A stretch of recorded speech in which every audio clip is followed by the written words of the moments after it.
Venezuela, dünyada en çok petrol rezervleri bulunduran ve bir zamanlar dünyanın en zengin ülkelerinden olan bu ülke, yakın zamanın en yıkıcı ekonomik krizlerinden birini yaşamıştı. Adeta petrol denizinde yüzen ülkede, krizle birlikte insanlar yakıt kuyruklarına girmiş, 7 milyondan fazla insan ülkeden göç etmişti. Bir zamanlar Latin Amerika'nın en zengin ülkelerinden biri bu hale nasıl geldi? Bu videomuzda Venezuela'nın yaşadığı sorunların sebebini araştıracağız. Yaşadığınız ülkede milyonlarca varil petrol çıkarılmasını, ülkenizin elmas, altın gibi yeraltı madenlerine sahip olmasını isteyebilirsiniz. Ancak bu durum yaşadığınız ülkenin ekonomisinin her zaman çok iyi olacağı anlamına gelmiyor. Tabii eğer iyi yönetilmezse. 1950-1960 yılları arasında kişi başına düşen gelirde en zengin 20 ülke arasında olan Venezuela'da petrol gelirleriyle ülkenin kasası dolup taşmaya başlamıştı. Ülkenin neredeyse %70'i orta gelir grubuna dahil olmuş, ithal lüks tüketim malları kullanmak bu insanlar için moda olmuştu. Son model arabalar, televizyonlar, teknolojik aletler kullanmak, para birimi değerli Venezuelalı için alınması zor şeyler değildi.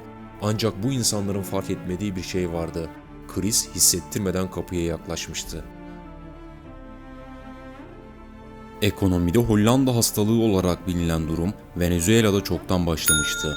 Bu durum özetle ekonomide zengin doğal kaynak keşfi sonrası diğer sektörlerdeki üretim faktörlerinin zamanla azalıp keşfedilen kaynak endüstrisine kayması olarak açıklanabilir. Bu hastalığın sonucu olan döviz kurunun yükselmesi, ihracatın azalması, ekonomik dengesizlik ve yüksek enflasyonu zamanla yaşayacak olan Venezuela için kurtuluş çaresi, ekonomik çeşitliliği artırarak petrolden gelen geliri diğer sektörlere yatırım yaparak harcamak olacaktı. Ancak Venezuela hükümetleri bunları yapmayarak kapıya dayanan krize kapıyı adeta sonuna kadar açmıştı.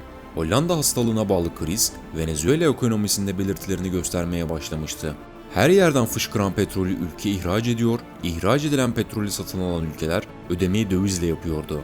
Bu da Venezuela para birimi olan Bolivar'ı diğer para birimlerine karşı değerli kılıyordu. Petrole olan talep arttıkça da Bolivar'ın değeri gün geçtikçe artıyordu. Para biriminin kontrolsüz değerlenmesi Venezuela ekonomisini tehlikeli bir yola sokacaktı. Bu yola giden süreci basitçe anlatmak gerekirse 1 dolar ile 10 bolivar alınan Venezuela'da zamanla 2 dolar ile 10 bolivar alınmaya başlanmış, Venezuela'da üretilen ürünler de böylelikle uluslararası pazarda %100 pahalı hale gelmişti.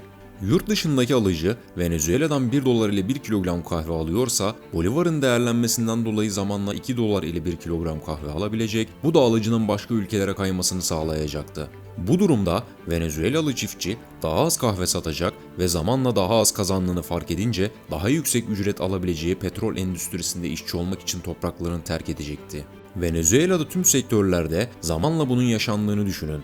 Ülke, petrol dışı sektörlerde uluslararası pazarda rekabetçi konumunu kaybedecek ve bu sektörler zamanla petrole kayacak, böylelikle petrole bağımlılık da artacaktı.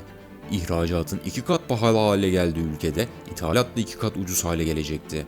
Ucuz ithalat ise durumu daha da kötü hale getirecekti. Yerel para biriminin değerlenmesinden dolayı ithal tüm mallar ucuzlayacak ve ülkede tüketilen neredeyse her şey ithal edilir hale gelecekti. Venezuela'da yaşanan şeyler tam olarak bunlar olacaktı. Hazırladığım videoyu beğenerek ve kanalıma abone olarak beni desteklerseniz sevinirim. 2014 yılına gelindiğinde petrol fiyatlarında yaşanan %59'luk sert düşüş bu hastalığın etkilerini hızlı bir şekilde ortaya çıkarmıştı. Yaşanan hiperenflasyon sebebiyle Bolivar hızlı bir şekilde değer kaybına uğramıştı. İnsanlar günlük kazandığı ücretin yarısını yol parası olarak yola harcar hale gelmiş, bir öğretmenin aylık maaşı ortalama 36 dolara, doktorun ise 59 dolara kadar gerilemişti. Döviz kara borsaya düşmüş, resmi kurlardan farklı şekilde fiyatlanmaya başlamıştı. İnsanlar çalışmayı bırakmış, kazanılan paranın verilen emeğe değmediği bir ortam oluşmuştu. Ülke ekonomisi tamamen dolarize olup alışverişte dolar kullanılmaya başlanmış ve Bolivar tamamen değersiz bir para olmuştu.